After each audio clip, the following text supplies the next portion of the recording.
tinha 15, 16 anos e tínhamos uma fase final de um campeonato de Júniores B.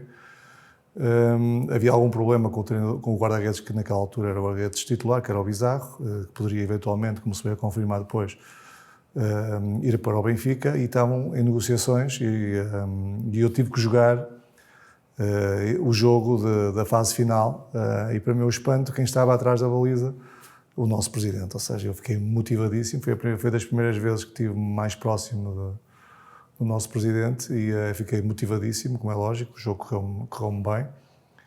E no final o nosso presidente foi falar com o diretor na altura, o diretor da formação, que era o Sr. Raul Peixoto, e perguntou-lhe como é que estava a questão do guarda-redes. E ele disse, a questão do guarda-redes, estamos aqui a negociar com o pai, as coisas não estão fáceis, mas não é este que jogou hoje. Pois não é este que jogou hoje. Ok, então podes deixar o outro ir embora, que eu quero que fique este, porque este é que eu acho é que tem um futuro brilhante, só pela forma como eu me movimentava, só a ver-me ali, a boa vontade com que eu comunicava com os meus colegas, apesar de ser jovem, mas já com essa capacidade já de comunicação. Nós sentimos e vimos ao longo dos anos a dificuldade que tivemos, em que o poder político tinha um ascendente muito, muito grande na resolução ou na decisão das grandes competições, juntamente com as entidades reguladoras daquela altura, e sentíamos realmente que era muito difícil. E foi esse paradigma que começou a mudar com o Sr. Presidente, noutras épocas, noutra altura, mas que nós também acabámos por ser uma extensão daquilo que também era aquilo que era o desejo do Presidente, que era a hegemonia do Futebol Clube do Porto,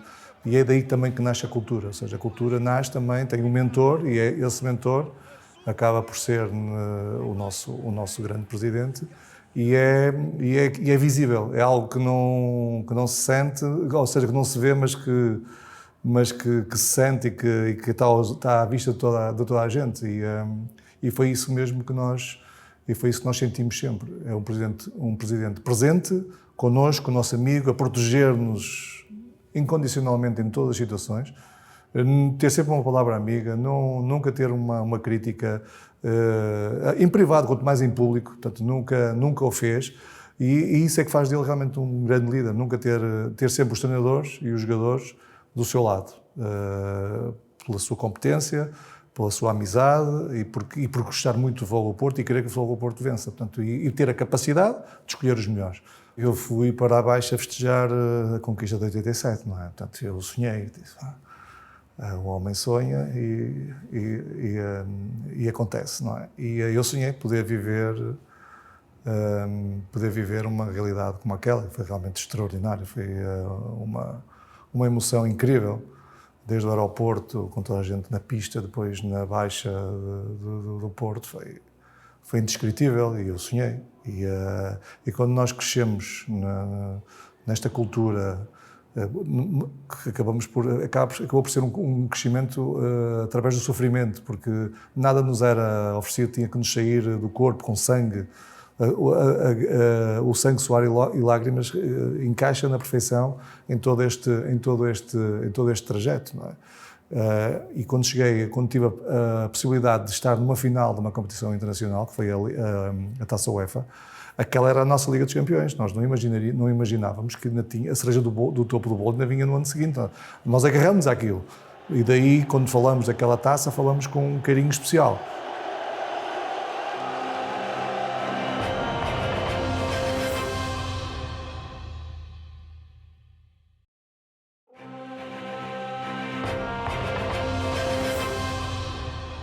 Eu muito jovem, tinha 17, 18 anos,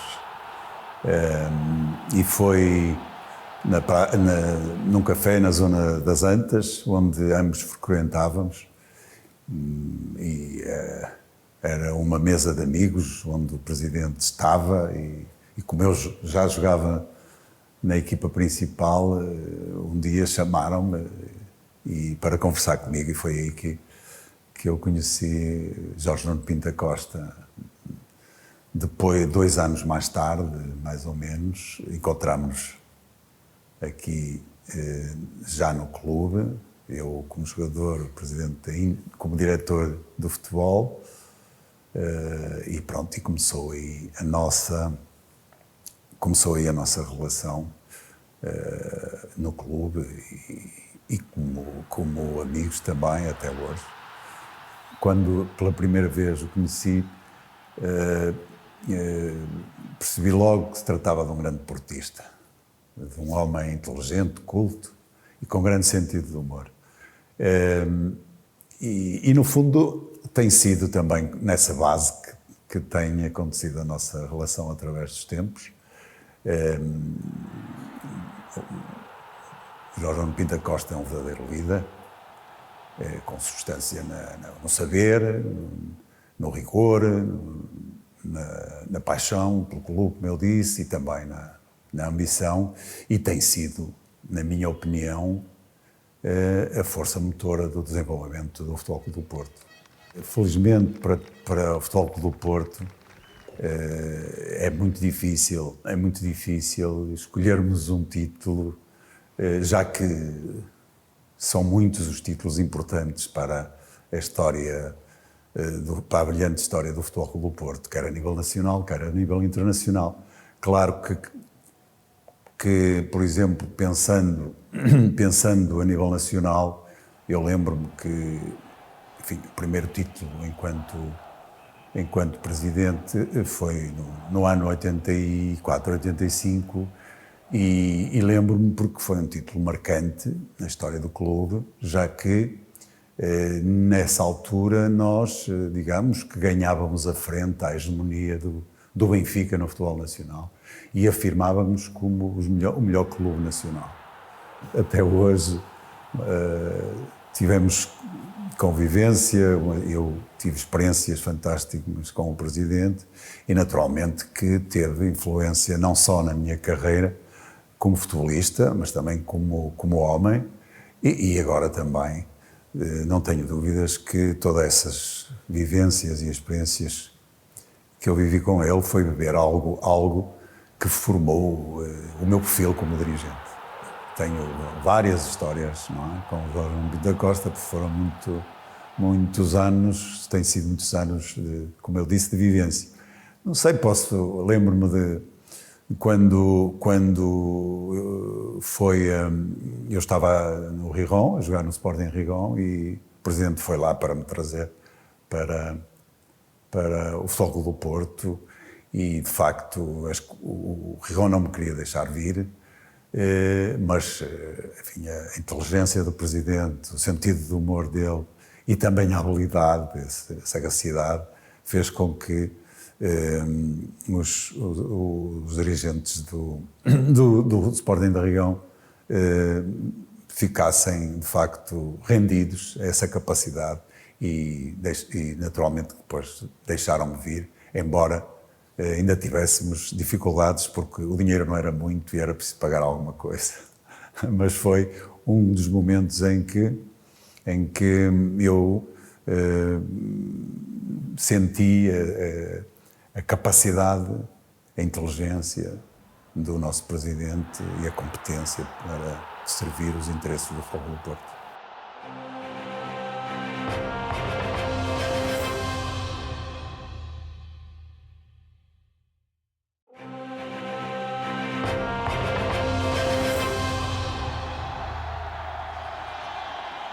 Quando tomou conta do Futebol Clube do Porto, ele e com o Sr. Pedroto fizeram uma dupla imparável contra os rivais de Lisboa e por motivos que todos nós sabemos, quando ele ficou sozinho entre aspas, à frente do clube, continuou a sua obra, continuou a mentalizar e a querer que as equipas, que o Futebol Clube do Porto tivesse valor para ganhar as competições ou ir o mais longe possível nas competições que entrava e começámos a ganhar a nível nacional e houve uma altura que disse também que também queria ganhar a nível internacional e isso foi bom. Mas, acima de tudo, acho que há o respeito por ambas as pessoas, eu por ele e se calhar ele por mim, também acho que sim, e acho que o respeito é uma coisa das mais bonitas que possa haver. Só é pena é que os ressabiados olhem para o nosso presidente de uma forma que não deviam de olhar, se calhar com ciúmes e muitos ciúmes da forma como ele passou o Futebol Clube do Porto de um clube regional para um clube internacional, e quando digo para um clube internacional, a ombrear com as melhores equipas da Europa. Ele, como homem, acho que não há palavras para descrever o homem que ele é, mas acima de tudo, em termos de resultados desportivos, é só ganhar. É ganhar, e aquilo que ele incutiu, ou vai incutindo, nas pessoas que passam no Futebol Clube do Porto, desde o roupeiro até ao melhor jogador, essa forma dele estar cultiva a tal mística que o Futebol Clube do Porto tem, que é, mesmo as feijões é preciso ganhar, sermos profissionais a 100% a defender as cores do Futebol Clube do Porto, e como ele também,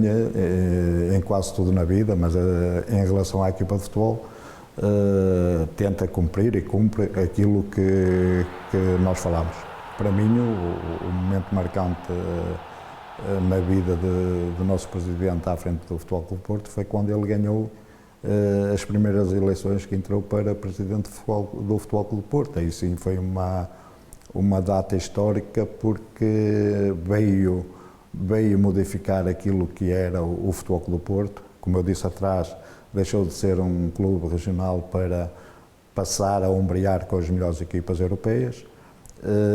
Sou do tempo em que nós íamos a Lisboa e passávamos a ponte, como se diz, e já perdíamos por 3-0, isso é verdade, que eu ainda passei por algumas, mas acima de tudo a volta que este clube deu, de um clube pequenino, passou a ser o melhor clube a nível nacional, e isso obra do presidente Pinto da Costa.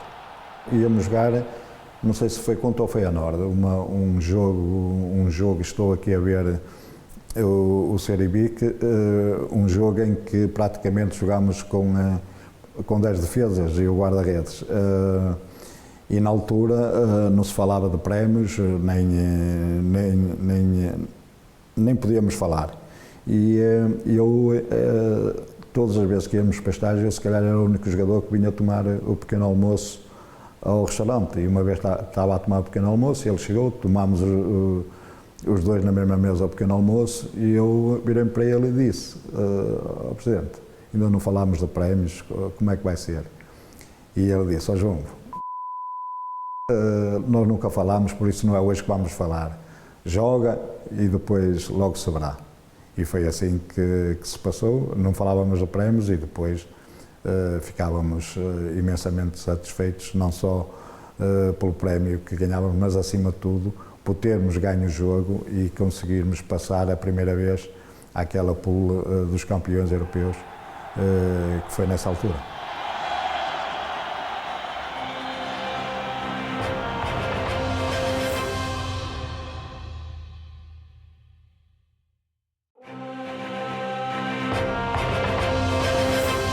Quando me convidaram para partilhar algumas memórias, eu acho que é muito fácil, são tantos. Olhamos para Jorge Nuno Pinto da Costa quase como com um sentimento paternal. São várias. A sua dedicação, acima de tudo o seu clubismo, a sua luta constante em prol do Porto Clube e do Porto Cidade. Mas sabe, muita gente, quando me pergunta a grande característica de Jorge Nuno Pinto da Costa, eu acho que é um ser humano com um nível de inteligência muito acima da média. Foram 30 anos, 20 e poucos anos de convivência, muitas histórias, muita coisa boa, histórias também mais complicadas. E, portanto, teria aqui que puxar pela memória. Eu lembro-me, isto vira um pouco o Pinto da Costa naquele célebre jogo em Feyenoord, em que meia-noite, 1, 2 da madrugada, houve uma ameaça de bomba e queriam que nós saíssemos do hotel, e o Pinto da Costa, impávido e sereno, sentado na recepção do hotel, e simplesmente a dizer: ok, os jogadores, ninguém os acorda, eu estou aqui, se arrebentar uma bomba, morremos todos juntos. Portanto, isto define um pouco aquilo que era Jorge Nuno Pinto da Costa. Que é. Eu acho que não há uma palavra, não há um adjetivo só para o definir. É o maior, é único, incomparável.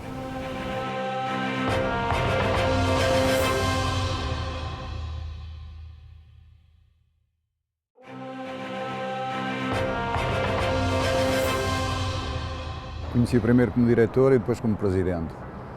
Falar do presidente é fácil, muito, muito fácil, é só dizer a verdade. E a verdade nua e crua é esta: quando Pinto da Costa chegou à presidência do Futebol Clube do Porto, o Futebol Clube do Porto era um clube regional. A partir do momento em que ele tomou conta do clube como presidente, passou a ser um clube mundial.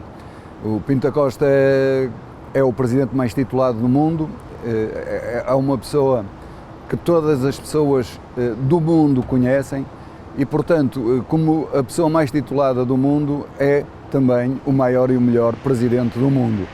Tornámos-nos campeões e isso é o impacto maior que se pode ter. Eu joguei em várias equipas do Futebol Clube do Porto que não jogávamos para nada, nós nem sabíamos se jogávamos para o segundo, para o terceiro, para o quarto, não havia, portanto, essa meta.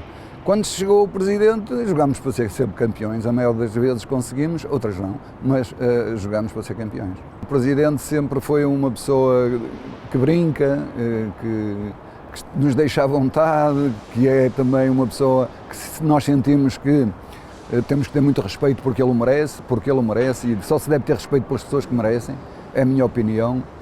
E sinceramente não tenho assim nada de extraordinário, porque era um convívio salutar, um convívio ótimo.